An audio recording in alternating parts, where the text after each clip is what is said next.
When I talked to Mr. Levinson, I said that my dream was to get a walk-on role on Euphoria, and it's only because I wanted to be in a scene with you where you kicked my ass. Now, do you think your character could kick my ass? I think it's going to happen. Yeah, of course. I think. Are you kidding? I think Ali is like, he don't take no shit. I think so. I think he's been through some shit. So I think he knows how to hold his own. Look, I mean, yeah, you know what I mean? I think he does.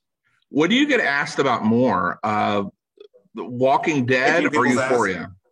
Kicking people's asses. I get stuff like that. No, I'm totally kidding. I think I get asked about, it depends. I mean, I think it's pretty wild because I feel like I'm on these highly watched shows, whether it's people know me from very different places. So I think it's kind of 50-50. I think that the younger kids, I have a certain demographic that always spots me for Fear the Walking Dead. It's usually young Latin men. I don't know why, but I feel like if they did the numbers, it's usually like, you know, my brothers who are about in their 20s and, you know, usually working at Home Depot or something because I'm always there. Those are the cats that really respond to Fear the Walking Dead. And then there's on the Euphoria, it's every young kid, I feel like 18 to 25.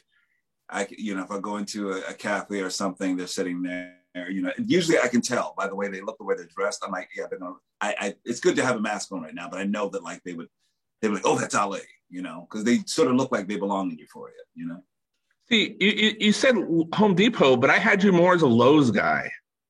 You know, I'm a little bit of both, and I know that Home Depot has its own issues and all, you know, that we won't even get into. But for some reason, I like that it's I just like it's kind of it's not as organized in a way. That's what I believe. Lowe's is very, because I realized that Lowe's is actually like really geared towards female shoppers because the way it's all looks, it's organized, stuff like that. And I liked it to feel a little dirty and a little like you gotta roughly go through it and ask some brother in the aisle where that is. You talking about electrics, you put your hand on your hips and put your belly out. I like that whole experience at Home Depot. I'm with you on Home Depot, but I like Lowe's. If you put me on the spot, only because I can find things easier at Lowe's, and it seems like Home Depot, it's always like this whole thing. I think I'm into the whole thing though. I think I'm like, it's too easy. I think that's like, you know, and I feel like I want to get my bro on when I'm going in there, just like, hey, absolutely. You know where that wire is, and you got to talk to people. You got to figure it out together. You know. You go up to someone in Home Depot. You could be like, yeah, I need to fix the flex capacitor, and I got to get the 1 point. And it becomes a like, whole. Yeah, well, you want to get this because you don't want to do that. But see, you're having a conversation with people. It's kind of cool. Now, what excites you as a performer? What excites me as a performer? I don't know. I guess usually it's I think the way I sort of choose to do something, it's like usually the creative team, the collaboration, because I feel like that's what excites me. Like, who am I going to be stimulated by? Whether it's my fellow actors or the writer or the director or the designers. I feel like I just want to be excited about the room and what we can create. So that's what I'm most excited about more than anything. It's not even about the role. I feel like it is the role, but it isn't. I think that there's so many more things to it. Like, how are we going to develop this thing together? How are we going to create this? How are we going to jump off of a ledge together? And I get excited about that. So is the excitement the same if you're working, say, on Ma Rainey and as opposed to, say, working in a Tom Clancy filming scenario? I mean, they seem like two different films. Very different. Very different. How so? Because I think that, you know, the Tom Clancy, like Without Remorse, that is such a big, for my role, I come in there and I know what I'm in service to. I'm in service to the main protagonist. I'm sort of like offering up some perspectives on his conscience in some way. And it's a big old fat film with stunts, special effects, visual effects, all that stuff. So you just feel like you're a little cog in this piece. With Ma Rainey's Black Bottom, you believe that you're a part of the whole in every single way. You know that that's part of your investment, which is to be, to really investigate the whole thing. It's not just about your role. It's about learning music. It's about the way it's going to feel, the textures of it. And you feel like you're a part of that whole thing. With something that big and splashy with helicopters and shootouts and stuff like that, you feel like I'm just a cog, and I know my job, I know my role in that, which is just to push this little bit forward, and I don't feel that way with Ma Rainey. At what point during Ma Rainey did you realize that you all had something special cooking? Because I got to imagine the minute you walk in a room with that type of cast, and especially with yourself being on board, you had to know that something was coming. I think you knew the possibility of what you could make because you were with artists that you believed that were your equal, and everyone investigated the work and gave themselves over to it. No one came in with ego or their vast experience. You came in just to bring it all and say, how can we play with this? So you knew you could make something great. With film, I feel like you never know the way it's going to turn out. You never know how it's going to be edited, what you may think it is. I've been in some films where I thought, when I finally looked at it, I'm like, I thought we were creating something really cool. That's kind of not great, you know? But this, I didn't feel that way. I felt like everyone has a sense of, everyone is an overachiever, especially our director, George C. Wolfe. He is someone who wants to elevate you and make sure the work is elevated and you're very thoughtful and mindful about everything. And so I think that, I don't know, it always comes from a great director, it comes from great producers like Denzel Washington and Todd Black to filter down that everyone, you knew that there was a tremendous responsibility. You didn't feel like you were just doing anything, just coming in, playing a role and leaving. Denzel Washington would hand me a book called The Daily Word every day. And because I was the band leader, I would inspire this, spiritual truth for the band to come together. So I would read that. And Denzel would like, hey, Coleman, read that. No, read it. And we would talk about it. And we talk about what it meant for you that day and how it could inspire the work. So you knew you had a tremendous responsibility in your hand and everyone was a part of it. And so that's what, it just felt like it had to be great and it could be great. And I trusted that. Is there a director that if you got pitched a project that you would accept the project sight unseen, no questions asked, because it was this particular director? There are several directors. Sam Levinson is one of them. Sam can just call me up tomorrow and say, I want you to do this film. I don't even know what role it is or what. I think he knows my abilities and he will support all that I could bring to it. He knows more of what I can bring to it that I don't even know myself, to be honest. I think Sam Levinson's one. Janexa Bravo's another. Steven Spielberg, absolutely. And Ava DuVernay, actually. Ava knows my heart. I believe she knows my talent. I think she knows what I can do, what I've not been given the opportunity to do. So there's certain directors who can call me up right now and I'm like, I'm in. Does Barry Jenkins make that list? Barry Jenkins absolutely makes that list. I don't know why I left him off because I feel he's become he's a brother to me. And I know for sure that he believes I can do anything, actually. We've gotten to know each other outside of Beale Street. And he knows my sense of humor. He knows my heart. He knows my intelligence and my passion. And so Barry Jenkins absolutely makes that list. I feel like, honestly, a lot of directors I've worked with have make that list because I think that anyone that I work with, and I do feel that I'm not for everyone. And the reason why is because, and I tell you why, because when you get me, you're going to get a whole lot of me. I'm going to have questions about scenes that I'm not even at. I'm bringing the director in me, the dramaturg, the thinker, the creative. You get all of me. So you need to know that when you get me, you get all of me. I want to help the process and help the energy and the love around it and all that. So you're not going to get somebody just going to come in, do their job and leave. I'm invested. I think I've always, in a way, been a producer. I've always believed that, like, if I'm a part of something as an actor, I'm a part of the soul of the piece. So you got to be ready for that. Some directors that just want you to come in and play that note and leave. I'm not that dude. Well, we don't want someone who plays that note and leaves. We want Coleman bleeping Domingo. That's what we that's what we want. That's who we need. That sounds good to me. Now, this is the reason why I bring up the director angle here, because I feel like George should be on everybody's list that would make up a list with no matter who it is. George C. Wolfe needs to be on the list because he truly may have gotten the least amount of love this award season. And probably deserved some of the most love this season because what he pulled off with you guys in Ma Rainey's Black Bottom. I mean, tremendous direction, tremendous, just incredible work. I mean, he really, I feel he's underappreciated. That's just coming from my perspective. Well, Dewey, I can unpack a whole lot of that because I think George C. Wolfe is such a brilliant, genius director. He is, as I've gotten to know him as well, he's deeply passionate and has a great sense of humor and a great sense of storytelling. And it's amazing to me, I think, in this culture of honoring, awarding, giving credit to, when it comes to performers. We've all been nominated for awards. It seems to me, it's strange to me that George C. Wolfe has not been nominated for awards because very strange. He is my part of my performance, Chad's performance, Viola's performance, Michael's, Glenn's. You can't do that work without George C. Wolfe. George C. Wolfe sat us down in a rehearsal for two weeks and really dramaturged, walked us through, created this environment and helped shape and craft these performances as well. Every single, we had rehearsals before a scene, you name it. It's like, so it's synonymous. I believe they go hand in hand. So you can't elevate but I feel that way about most of it. I think that what we created was a true ensemble, and everyone's performances was because of another, to be very honest. It's like, you can't do what you're doing alone.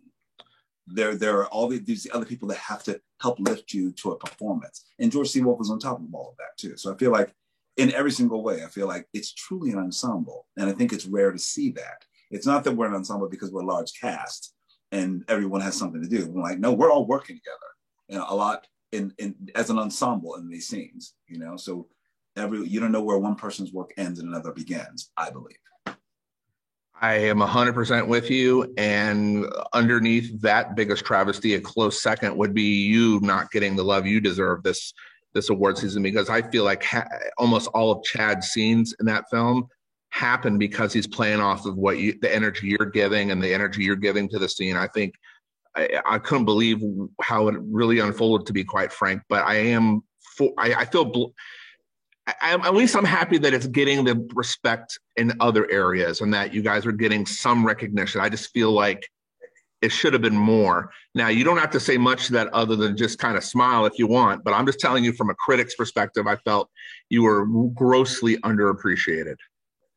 First of all, Dewey, thank you. I appreciate that so much. And I won't just nod. I will talk about it. Okay, go ahead. You know why? Because I think it's a fascinating thing to discuss. And this is something, listen, I have an ego like in everyone else. And of course, I believe in my work, the value of my work, what I bring. And I still don't know why certain things are amplified and certain things aren't. It's as if people have to choose one thing and then diminish another in some way. I also think sometimes it's hard for whether it's, I don't know, if it's people who laud people with awards and stuff like that. Sometimes I feel like I question what people want to see or what they want to amplify, because I play a very loving, complex African-American man. Are those roles elevated? We have to think about that. I'm just putting out there for any critics who may watch this, any people who cast votes and nominations and things like that. I question this because I play a lot of loving men. I play whether it's If Beale Street Could Talk, you name it. And I'm like, I know what my work is and I know what I bring. But then you see the things that are amplified in the perspective of African-American men, and then you question. You just wonder, you're like, I wonder, do they see that work? And I'm not even just talking about my work, whether it's Glenn's work or Michael's work. It's loving and complicated and so detailed. And I think also, I understand that my work, I'm a character actor through and through. And I think sometimes my work may look, because I'll just become a whole different person. The way my body sits, my voice, weight, all that stuff. But I don't think that we've been able to acknowledge a lot of the actors of my hue that sort of compare themselves to a Christian Bale or a Gary Oldman or a Daniel Day-Lewis. When you think about it, when it comes to African-American men, I think a lot of people can't even equate the Black version of that in some way. And I strive to be one of those, someone who slips in and out of different characters fully. But I think there's something about recognizing that, which is possibly an issue, That's all I have to say about that. I don't know. I think that's what I think. And I think there is an examination about like recognizing characters that are loving examples of African American men. I'm not going to add much other than I 100% agree with you on that, and that's all I'll say about that. Again, you said it brilliantly, and your work speaks for itself. And we are excited to see what happens with you and April coming to Amazon Prime with Tom Clancy. It looks like you're going to be the Charlie character, like of the Charlie's Angels vein. You're going to be there to give advice. I mean, that's kind of. I think possibly something like I'm probably the new Charlie. Maybe that's it. And then I'm excited about that, but I'm also excited about Zola that's coming out. Zola, yeah. Zola's coming out at the end of June, and I'm beyond excited for that and Candyman because I think I'm very interested in seeing how people respond to the characters that I'm playing, because I feel like it's very different for me. It's more like it harkens back to more of my theater work, where I was always known as sort of the wild card and always doing these characters that were really left field. And I feel like now I'm able to do that in the cinema space, because I've been sort of relegated to these, complex, loving men. But now it's like people will see my sense of humor. They will see some darkness. They'll see some weirdness. And I'm always drawn to more of the weirder characters, to be honest. I'm pretty sure you've seen Zola, obviously. And I know you've talked about Without Remorse, and I'm guessing you've seen that. But have you seen the final cut of Candyman? I have. Are people prepared for what Nia came up with? No, not at all. It is truly, when they say it's a psychological, a spiritual sequel, I think that's exactly what it is. Because you feel, I don't think there's not the terror that you're like, you're going to jump out of your seat. I think there's like this other psychological terror, because everything they're talking about, all these themes and things that you really have to think about when it comes to gentrification, when it comes to Blackness, when it comes to critiquing Black art. There's all these things in there that is going to be really, I think, shattering for people. And I think Nia has created a beautiful film. And the following is a public service announcement brought to you by me and possibly Coleman. Once he hears this, he can decide whether or not he wants to chime in. But I'm guessing based on Coleman being yourself, you're going to want to chime in. The film Candyman was directed by Nia DaCosta, not Jordan Peele. We need to stop saying it's Jordan Peele's Candyman. We give Nia her flowers. I get sick and tired of looking on social media and people saying Jordan Peele's Candyman. No, it's not her, not his deal. He's part of it. It's all Nia Coleman. Because they want to click on that. They think it's easy for people to digest if you hear it's Jordan Peele. It's easy to sell it if it's Jordan Peele. But Nia DaCosta, a young Black female director who's quite brilliant. I thought working with her, I thought that I was working with such a master director, to be honest. I think her and Janicza Bravo, to be honest. And I think because I would say this, because I believe that, to be a young Black woman in this industry and helm a film, you have to know everything, beyond everything, because I think because that people are coming for you. They're waiting for you to fall in some way. And I think they're exceptional directors. And yeah, I add Nia DaCosta to that list as well. Nia, call me anytime. Yeah. Okay, we'll end on this note because I know you got stuff to do, and I really appreciate this. This has been like a bucket list interview for me, in my opinion. I don't know. This has been great. I've been having a good time with you. I've been looking forward to it. I appreciate that. Home Depot, Lowe's, we've covered it all. But we'll end on this. Yeah, okay. Captain Marvel 2, Nia's involved. She calls you and says, I got a part for you in a Marvel film. You jumping in, or do you need to see what it is? Or is it just because it's Nia? I'm jumping in. It's funny. Just the other day, I was looking at something. I thought, like, that's wild. I haven't been a part of any. I'm part of the Fear the Walking Dead universe. But I don't know, when it comes to the Marvel, the DC, I'm like, I think I'm ready now. I'm worked out, fit. I think I want to play a villain. I just wanted to be the villain. I don't want to be the good guy. I actually want to do some really nasty, dirty work. So I want her to call me for a villain. That's it. Here's an idea for those of you listening, and let's see if you're in. Colman Domingo cast as Magneto in the new Marvel X-Men universe. You in? I think you're in. I'm in.